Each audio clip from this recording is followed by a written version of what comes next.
A homecoming at last, but the saddest of journeys. More than a month after his death, Liam Sweeney was finally laid to rest in Newcastle today. Flowers for a football fan. Flowers from the airline whose plane he was on. For family and friends, a chance to mourn Liam's loss and celebrate his life. How will you remember Liam?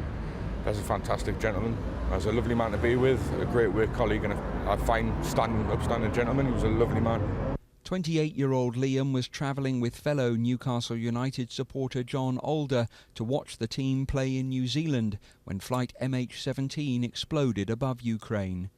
John's remains haven't yet been identified, as both Ukraine and Russia continue to blame each other for the apparent shooting down of the jet, which killed 298 people. Investigators are still examining the plane's black boxes, radar and satellite images, trying to establish exactly what happened.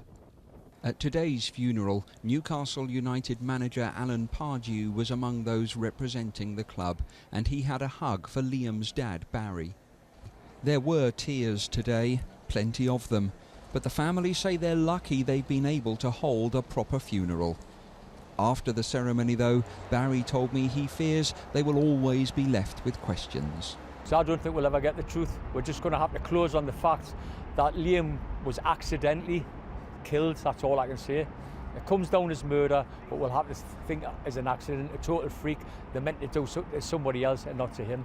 Liam's coffin was driven to his beloved football ground today, the hearse pausing briefly outside. One final visit to the place where he spent his happiest days. Peter Lane, 5 News.